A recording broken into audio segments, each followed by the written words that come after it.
Welcome to your Pinnacle Potential podcast, where we have an authentic conversation with you as well as various professionals about how, why, and when to take the right steps forward to eventually reach our pinnacle health potential. As we reflect on these ideas, we welcome special guests into the conversation to get a unique insight into what they do to reach their pinnacle potential too. Tune in weekly every Friday so you don't miss a step. What's up, everybody? Thank you for listening in right now. I'm so excited for this conversation because it is something that I have been talking with my friends, my peers, my family over the years that I've been pursuing my health and fitness journey. And whenever they come to me for advice, it usually has to do with this particular subject, chasing the burn. We're going to talk all about that here pretty soon, but I just want to make sure that you are doing well. I hope that you have had a good day so far. And if not, this is the right place for you. I hope that this is a nice learning experience. I hope that this is a nice brain break away. Whatever that is for you, I'm just glad that you are here right now. I'm glad that you are listening. Let's get started on the conversation. So what is the peak of the matter? The peak of the matter, what I would say, is that a lot of people tend to chase the burn for the wrong reasons. It's not that you shouldn't chase the burn. I like to chase the burn in some instances, but the question really comes down to, what are you chasing it for? Is it because that's what somebody might have taught you before in the past? Is it because that you're an ex-athlete and in football practice or volleyball practice, cheerleading practice, whatever kind of sport that it was, you were going hours upon hours upon hours, just pushing, chasing that burn. And if you weren't chasing that burn, you weren't pushing yourself hard enough. That's the experience I had. That's the experience that a lot of the people in my family, my peers, and people like that they struggle to come to the conclusion that I've been teaching them this entire time, which is that it's fine to chase the burn for a very particular reason, and it has to be for your goal overall, not just because somebody told you to, and to forever more use that as your tool of measurement to determine whether you're actually going to make progress or putting in hard work. So again, chasing the burn is not the end all be all. I would even say it's a great starting point. There are very specific reasons, times, and seasons that you should be using this as a predictor for your progress. Again, it's not that you shouldn't chase the burn in a workout. It's just that you should focus instead on chasing it correctly and for the right reasons.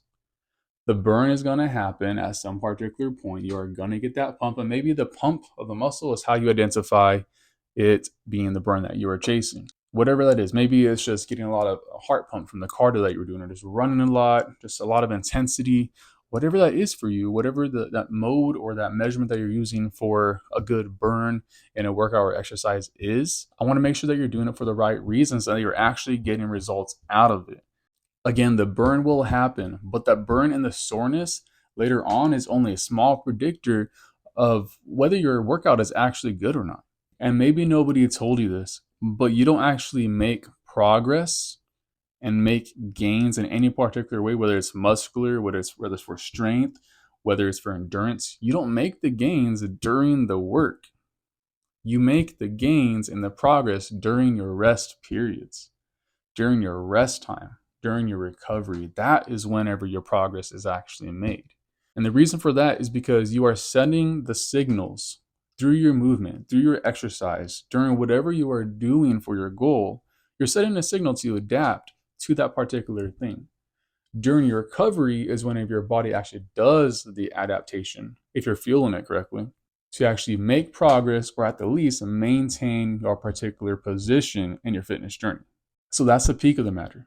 Chasing the burn, there's nothing wrong with it, unless you're doing it for the wrong reasons. Now here's the base of the matter. Where do we go from here? How do we get from here to there? There being your final destination.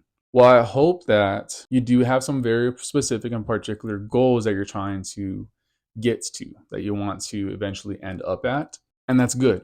You should have a very particular and special, specific goal that is meant for you. You can do it with a group of people, that's fine. But you need to have a goal that's for you. So I'm going to actually give you 3 steps, 3 points that you can take on from here, where you are currently at, to get there, closer to your pinnacle potential and your goal at the least. These 3 words are intention, incremental progress, and intensity. First one, intention. What is your intention overall? Is it a group challenge that you're doing? I've done that before. I did that 2 years ago. There's nothing wrong with that. What is your intention? What is your goal? What are you trying to earn right now? Is your intention to lose 30 pounds in the next 2 weeks? To be honest with you, that's going to be very difficult to achieve. Whether you are an advanced person or whether you are just a beginner, that is very rare that you will lose 30 pounds in 2 weeks. And the only times that I've heard of that actually happening is in a very unhealthy way that was not sustainable. So, what is your intention? What brought you to this point? Discover it, figure it out, spend some time on it because it is important. It is for you, it is for your future. So, again, first word was intention. Second word, incremental progress or progressive overload, whatever you want to call it. Incremental progress. I'm just going to go with some alliteration here: intention, incremental, and intensity. I like doing that kind of stuff, so that's what you're going to get for now. So, incremental progress. In a perfect world, it will go like a stair step situation. If nothing ever goes wrong, no injury ever happens, you never have a pulled lats, you never have a sprained ankle, you never have an injured, sprained wrist. These are all things that I've had, okay, in the last like year and a half. Assuming that nothing ever goes wrong, yes, you can have that perfect stair step situation, but in the real adult life that I'm experiencing, that doesn't really happen. Here's an example of when that recently did not happen for me whenever I wanted it to and intended it for it to. I went in with a lot of intention. So I created a program as a default like foundation that I can go off of for the next 4 months. I set up what my first 2 weeks were going to be like, and that was my foundational stability, just like getting the right nervous system signals getting sent through my body by practicing these particular movements and doing them often. I intended to be in it for only 2 weeks. 2 weeks. And with my real life adulting experiences that I've had over the last 3 weeks, I had just finished my last day of week 2, now being 3 weeks in. Now I say all this because I want to make sure that you are going in with the right expectation that it may not go perfect, that it most likely will not go perfect. And that is okay. What matters the most is that you are intentionally trying to make some progress and get some work in and get the work done. Sometimes that doesn't always mean that you're going to be doing an intense strength training workout. Sometimes that means that you're doing a mobility workout. A lot of times you'll need that.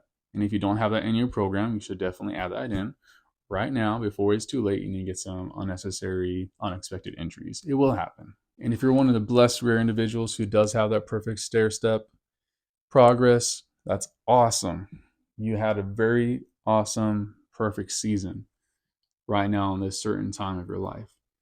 It may not always go like that, and that is okay. But what matters, at least for me and my clients that I coach, is that you just don't give up. It's okay if you have to take a step back, whether it's you reevaluating the vision and your goal or taking a step back because you need to do more mobility than strength training. That's okay. 2 of my clients have to do that right now, and that is okay. It's incremental progress from here, from the start, until you get to your goal. Now that brings me to the third point, intensity. So what should my intensity look like then if I'm going to be taking this intentional route with a realistic expectation that I will need to make incremental progress that may not go perfect? Well, as an example, I'm going to give you a rule of thumb that I actually talked with one of my clients about today. They had a lot going on last week and they had to take a lot of last week off. They were able to get in one workout out of the 4 or 5 that I had planned in for their week, but they stayed consistent in their nutrition. And that's what mattered them the most overall for that week.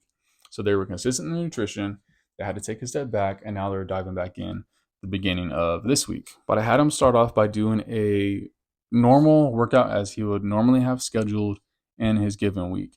He started with that workout, and I just asked him how he felt after that workout. I asked him where his mind was at. I asked him where his stress level was at, where his heart was at, where his sleep was at. Because that one is the most important because that's part of the recovery process, right? His mind muscle connection just wasn't there for this very first workout.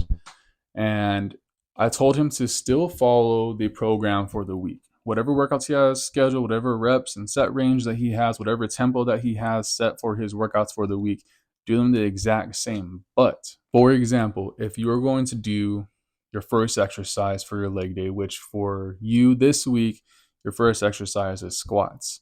And in that squat exercise, you are doing 4 sets of 8 to 10. Now, I want you to put in your normal amount of effort that I always encourage you to do for those 8 to 10 reps in that first set. Shoot for that 10 reps, full on intensity. But then step back and listen to your body. How did your joints feel? How was your mind muscle connection? Were there any sleeping muscles that you might need to take care of first before jumping into the next set? If there are, then we'll just track back, do a little bit more mobility, a little more warm-ups, and then we'll go back to that second set. And if you feel good, you feel okay, there's a little bit of tightness still, we can still go into that second set. Now, all I want you to do is at least hit that minimum range of 8. And if with that minimum range, your hip and your back are still bothering you at that point, we'll make sure that you get the right amount of rest, which I put 3 to 5 minutes in there with a minimum of 3 minutes and nothing less. And you feel like you're ready within those 3 to 5 minutes of rest, then we'll jump into the third set. Now we're going to continue listening to your body. We're going to continue putting in the effort and intensity that I want you to make so you can continue to make progress in your strength and in your muscle gains. Push yourself in that third set. Shoot for that minimum range of 8, but really try to shoot for that 10 because I want you to be pushing yourself. And if things are not feeling right by the end of that set, then just don't do that fourth set. Just for this week, just for this time, I don't want you to do that thing. And for him in his history, he does have a lot of like back pain, sleeping glutes, which is a reason for the back pain. And that's something we will continue to work on as he continues to do his mobility and meet all of his exercise goals for the week. Because I do have 2 mobility sessions and a foam rolling session in the week of exercise as part of his workouts. And that's exactly what he had to do. He had to stop on that fourth set. And there's nothing wrong with that. The intensity was there, the effort was there, the intentionality was there. And the intention is not to reinforce the weaknesses, but the intention is to reinforce the strengthening of those things, which is why he is working with me on this fitness journey. Now that brings me back to the main issue of chasing the burn. If you are chasing the burn with the wrong intention and you're just pushing yourself and pushing yourself, regardless if you mean to or not, you are reinforcing something. You're either reinforcing bad habits or reinforcing good habits. That will reflect in your short-term and your long-term progress. And this is where you got to be smart and you got to listen to your body. It's good to push yourself, especially when it comes to like strength and conditioning kind of workouts. You got to push yourself to the right extent. But you also got to listen to your body because you don't want to reinforce those bad habits. Here's another example, something that I'm working on in my own conditioning workouts, is I have a habit of coning, or in other words, raising my ribs too much when doing exercises or when taking really deep breaths. So that leads to my chest puffing up, that leads to tightening over my diaphragm in the back, and my shoulders raising up. That's a bad habit. You shouldn't be breathing that way. You should be breathing with your diaphragm. Your shoulders should never move when you're taking a deep breath. Just like this. I'm going to show you real quick.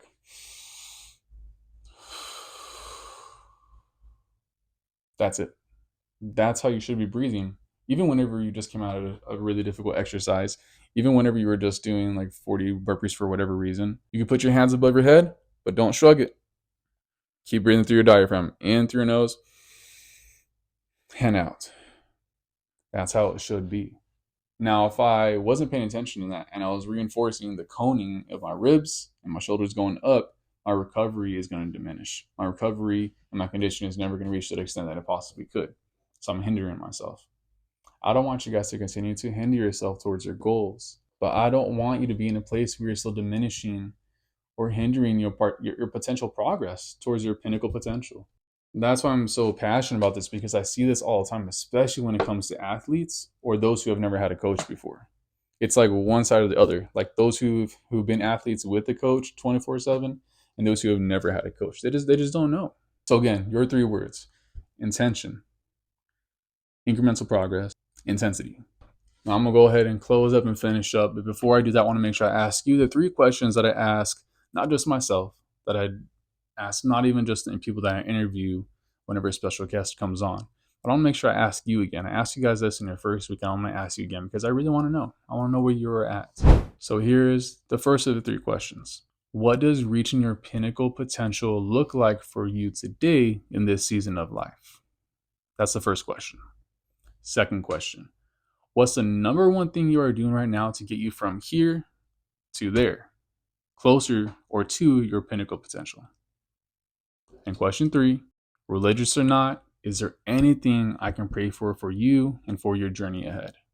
If you never listened to that introduction to who I am on whatever platform you're listening in on, you may have missed that I'm also a Christian. So prayer is a big part of my life. And I'm not going to let a podcast stop me from doing that for you. Because maybe your pinnacle potential towards your health goals doesn't have anything to do with fitness. Maybe it's your sleep.